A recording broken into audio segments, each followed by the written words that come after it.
Hello everyone, welcome to another video. I decided to try to do something different and do kind of like a favorites of September. It's been a while since I've done like one of these videos. I used to do them like all the time back when I was making just K-pop content, but I decided to bring them back and decided to kind of add in other hobbies like reading into the mix. So yeah, so this will be kind of like my favorites, favorite books, manga, K-pop things that happened in the month of September. I kind of fell off reading for a bit because of time and stuff, but I'm trying to slowly get back into it. I usually read manga pretty regularly, but novels are something a bit different. Usually if I want to read a novel, I'll listen to an audiobook because it's just easier to consume. I did listen to a few audiobooks this month, but none that I really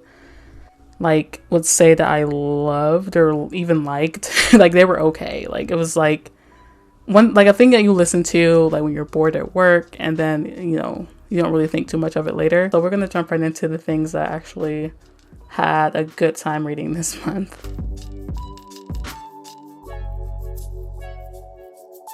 Alright, let's start off with Kaiju number 8 by Nadia Matsumoto. I thought the O was a D, but it's Naoya Matsumoto, not Nadia. Just so we're clear that I can't read. Stylized font, I guess. But anyway, moving on. And this is a series that I've had my eye on for a while. I remember seeing it on Shonen Jump about, I want to say a year ago. And I'm like, oh, this looks really interesting. Let me add it on my to-read list. And in typical Tephoric fashion, I procrastinated actually reading it. But I saw it at Target a couple of weeks ago. I think it was like maybe the first 2 or 3 volumes. And I decided to pick this one up. And Target's kind of annoying. They do include their stupid sticker on the front, which I didn't hate at first, but like after picking up a couple copies, I'm kind of annoyed that it's there, especially since it's like not easy to remove, and I'm like, I don't want to ruin the cover, so it's just gonna stay here until I figure out how to remove it. So this is set in a world where kaiju are a very common enemy. They regularly attack like the public, and they have this defense squad who fights and kills them to keep people safe. Our main character, Kafka, is part of the kaiju cleanup team, and he basically cleans up kaiju remains after the defense team wipes them out. And Kafka's childhood dream was actually to join this defense, I keep calling them defense team. There's an actual name. Does it say on the back? They actually have a name. Japanese Defense Force. Yes, okay, so that's what it's called. He had dreams of joining that defense force as a child after his hometown was wiped out by kaiju. And unfortunately, he's failed his examination multiple times, so he just remains as a kind of kaiju cleanup guy. But one day, however, he gains the ability to turn into a kaiju, and it kind of takes off from there. I like that the theme is it's never too late to chase your dreams. Kafka is a man in his 30s. He is 32, which is dubbed old, especially by the younger characters in the story. But he has this new motivation to try to achieve his childhood dream and to not give up, even though he kind of lacks a lot of the necessary skills it takes to be a part of the defense force. He keeps trying. Kafka is hilarious. There's a lot of really funny moments. I also think the artwork is fantastic. I like that the main character is a bit older. So we get to kind of see a more mature kind of character. I already bought the next volume, volume 2. and I may or may not have started reading chapters on Shonen Jump. Also, like, not to like be me, but Kafka's kaiju form, which is, spoiler alert, this is his kaiju form on the front cover. Kind of cool. Kind of hot. So our next read is Babel by R.F. Kuang. I kind of chatted about this right after I finished reading it. It's a bit incoherent, but I will include a bit of it right here. I am almost done with Babel / Babel. I have, I think, one chapter left. According to this, I'm going by my audiobook, which I've been listening to. And seems like I only have a chapter left and an epilogue. So I'm thinking like maybe 30 or so minutes left of the book. It says 25 minutes, but that's because I have it on like 1.5 speed. I've been kind of like mostly listening to the audiobook, I would say, except for when I'm like at work and I'll like read a little bit at work. But for the most part, I've been listening to the audiobook. So I think a lot of how I feel about this book is based on, you know, the audiobook. And even Professor Kraft seemed like she was still wrapping her mind around the idea as she spoke its implications out loud. We hope you have enjoyed this unabridged.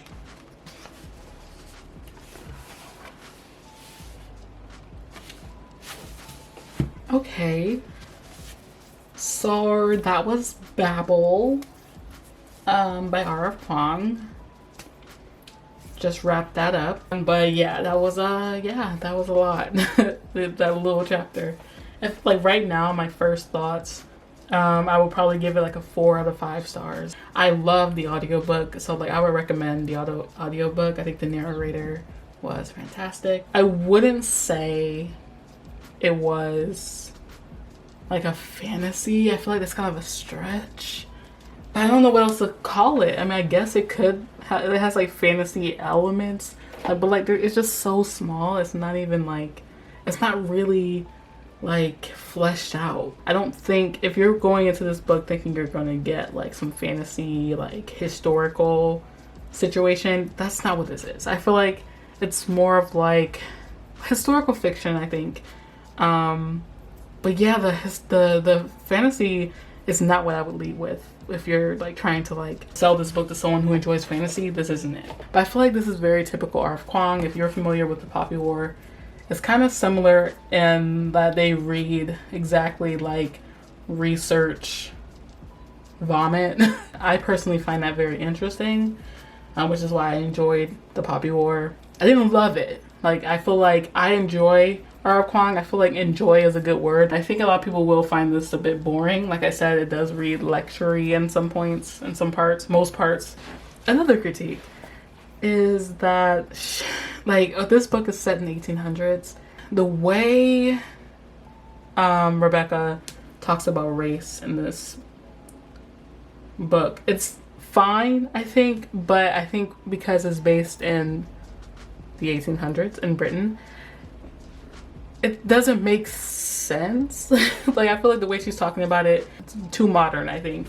And it kind of takes me away, like takes me out of like the kind of environment that they're in. She didn't really bother to research how, you know, people discussed race in the 1800s, because I'm sure it was not the way it was written in here. And I enjoyed the footnotes. Not all of them, but I really enjoyed the ones that kind of like elaborated on like some translation things, or like, for instance, if they mentioned like a Mandarin word, the footnotes would have like the Mandarin spelling, like with the Mandarin characters. And I like that, like the Chinese characters.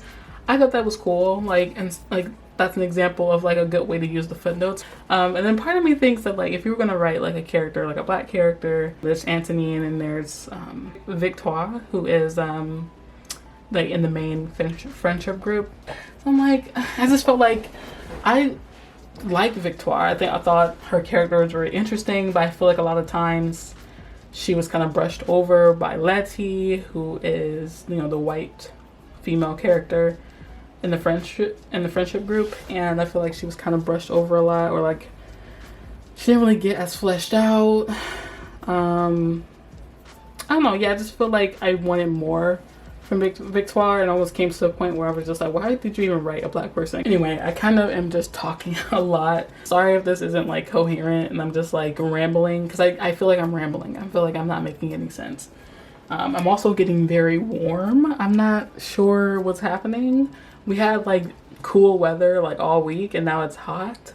In short, if you like historical fiction and one of your pet peeves is like you don't like when like modern words are used in historical fiction, this might bother you. But if you like words, if you like long lectures, if you like people telling you what things mean, you know, a lot, this might be for you. You know, like historical 1800s Britain.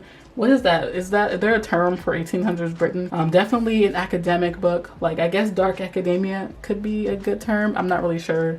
I'm not really good at genres, I'm not gonna lie. But yeah, definitely am looking to see R.F. Kuang grow, not only as a writer, but as a creative storyteller. Yeah, those are my first thoughts on Babel. They might not be coherent. I'm gonna like watch this back and be like, what the heck am I talking about? So yeah, Babel follows Robin, who is taken from his hometown in China by this mysterious professor and brought to Britain to eventually study as a translator at Oxford in 1800s Britain. He's taken from China as a child and brought to live with this man at his home, as his ward, and we just kind of follow his journey at Oxford as a translator. And the translators in this story kind of are the backbone of Britain.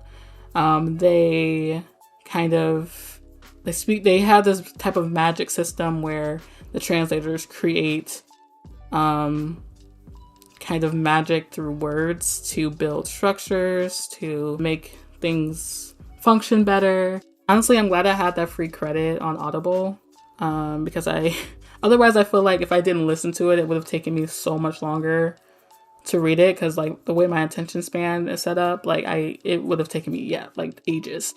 I think this book does struggle with like characterization outside of Robin, our main character, world building, and simply just not trusting the audience or like I guess the reader to know what's going on, you know? Like I like the idea of the footnotes. Like there are a lot of like kind of footnotes at the bottom.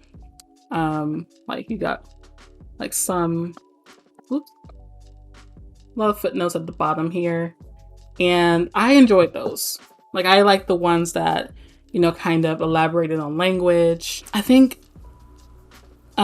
she becomes a bit too reliant on them when it comes to like over explaining unnecessary things, like, you know, this was racist because, or like just saying things I didn't think needed to be elaborated on, because like we kind of understood. But I did enjoy Robin's characterization. I think that is a very strong point in this book.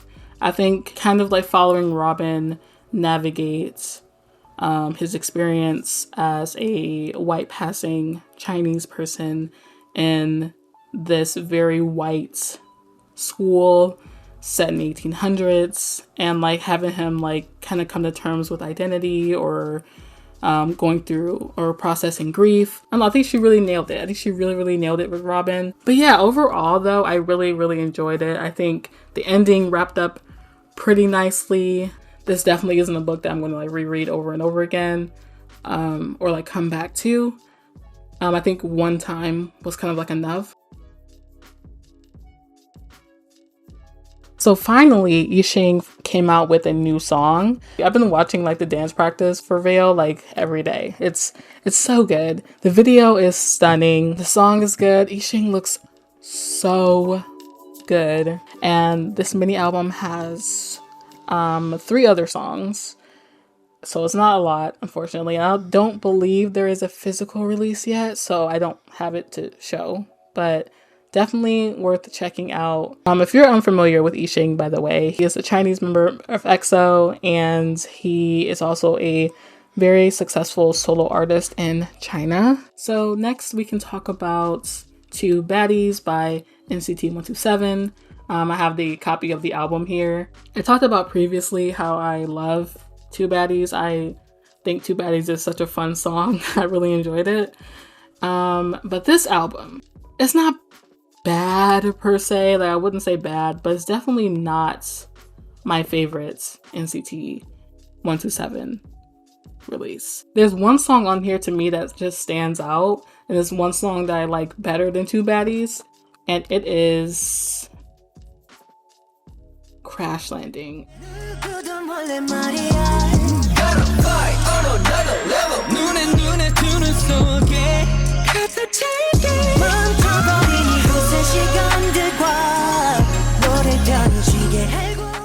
This is the only song on the album that I had to come back to. The other ones I could listen to once and I was like, okay, that was fine. It's very vocal heavy with a little bit of rap parts in it, but they're not dominating the song, which I love. It starts off with Haechan. I'm not counting Johnny. Johnny does like start off the song. He like talks or whatever, but Haechan starts the song off with his beautiful vocals, and it just sets the song. It sets the mood for the song. All the other singers, Tae, Doyoung, amazing. Yuta gets like 3 lines. Probably not even that. Probably less than that. I think he gets like a couple of ad-libs here and there. But he's still 8. And lastly, we gotta talk about most recent release, which is Xiumin's Brand New. If you don't know Xiumin, he is the oldest member of EXO. I was really excited that Xiumin was finally getting a comeback, or I guess debut. Because I know he's talked about it for like over a year. Brand New, the title track, as well as the name of the album, is, I think Brand New as a debut track for Xiumin was actually fantastic. I think Brand New is a great song. I wish it was released kind of like in the summer, like the beginning of summer, so that it could have like kind of rode out to like the end of summer, because it just feels like a super summer, it feels like a summer track. But the album packaging, the album concept, everything, 5 out of 5 for sure. And I'm looking forward to see what other vibes Xiumin does in the future. All right, so that wraps up my kind of favorites of September. Thank you so much for watching this video. I hope you enjoyed hearing me talk about things that I liked. And let me know what things you were enjoying in September, or things that you're looking forward to for the month of October. And I will see you guys in the next video. Bye!